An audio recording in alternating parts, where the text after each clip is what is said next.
Welcome to Houston. I hear that you have a former roommate that plays for this team. Mm-hmm. How do you feel playing head-to-head against your old friend, college buddy? And how do you feel about having the responsibility of opening probably one of the most important games in Phillies' recent baseball history? Yeah, it's pretty cool to be able to face off against Bregman at this point of the season and the World Series. He's had such a good career over here with the Astros and such a good ball player. And I know him really well, and he's pretty much the same guy as when I first met him. So super happy for him, and definitely pretty cool to be able to compete against him. But for us, it's awesome as well to be in this position.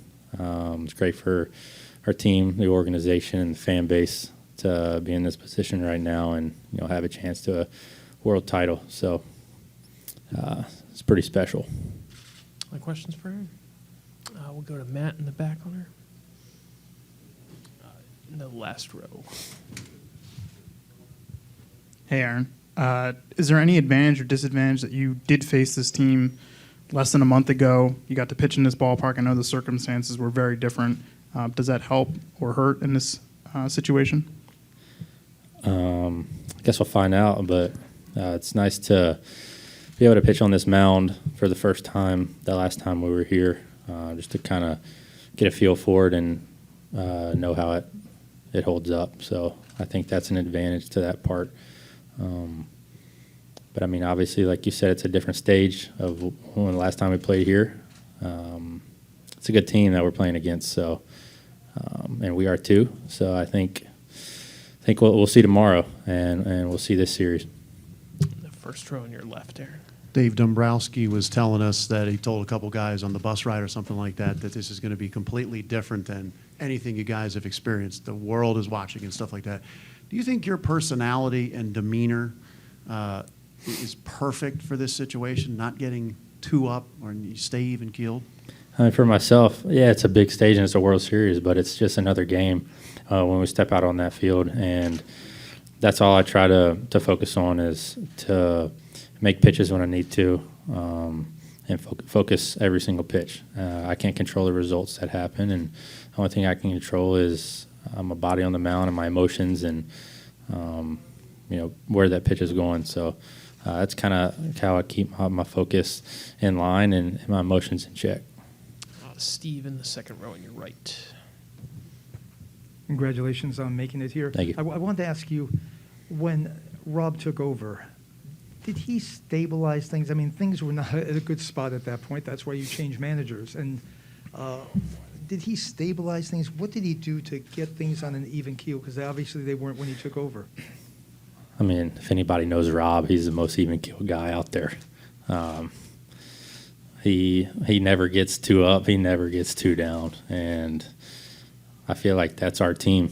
And when we had our struggles and we were losing a little bit, everybody always believed that we were going to turn it around, and we did. And we're at this point now. And when we were winning a good bit, we never got too high. And it's the reality of the game. Anything can happen, and I think everybody in that clubhouse knew that, and we just had to keep pushing. And to me, I think we saw that the first game of the wild card. We never gave up in that ninth inning, that whole game, and it pushed us to here.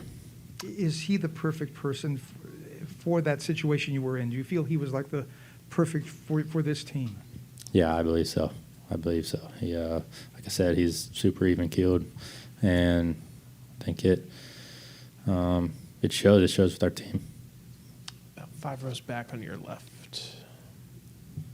Aaron, have you spoken to Austin yet? He said after the LCS clincher he was going to take some time before he reached out.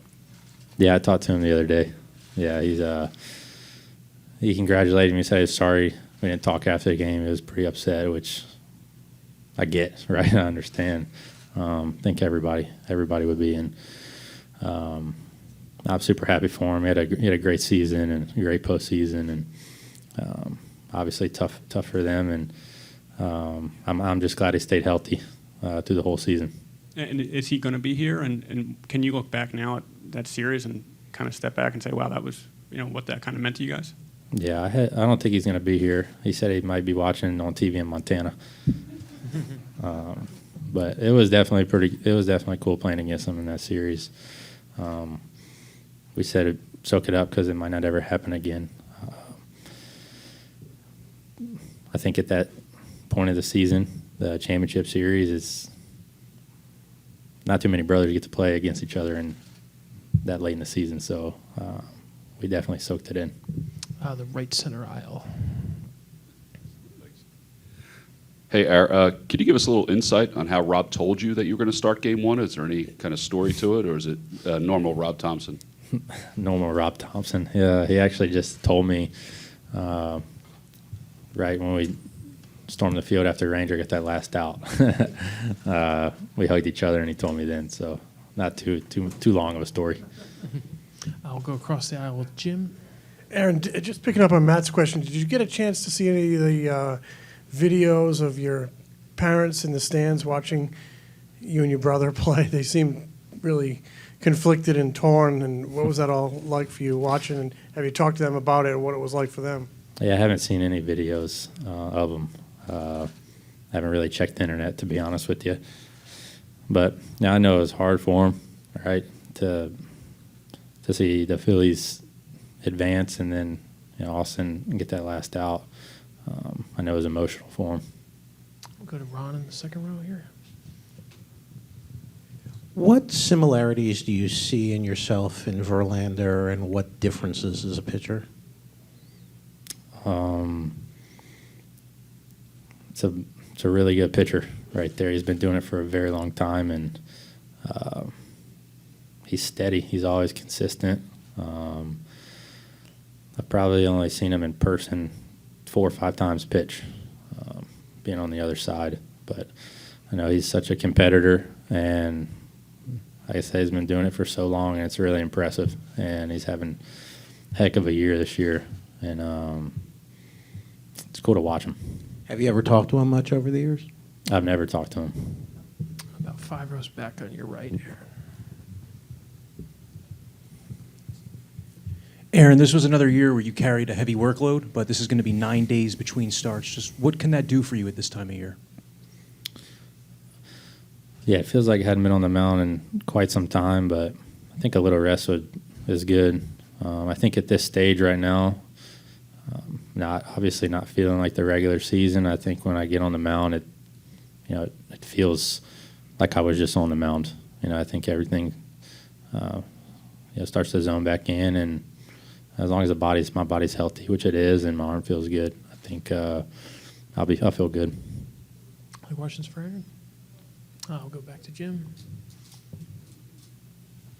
Do you have to game plan any differently because they saw you 3 weeks ago? I'll see. I'll watch some video tonight and see what I need to do. I mean, I don't know if it's going to be the same exact lineup that I faced a couple of weeks ago, but at the end of the day, I just need to execute my pitches and try to get that leadoff guy out. The 5th row on your far right here. Hi, Aaron. Your high-level views on the Astros lineup? I'm sorry, my In what? general, their batters, their overall lineup, what are your kind of high-level views? What are their strengths? Yeah, it's a good lineup. I mean, they do a lot of things well. Hit for average, hit for power. They're scrappy. But I think it's for me. I just have to make pitches to them and keep the ball on the ground.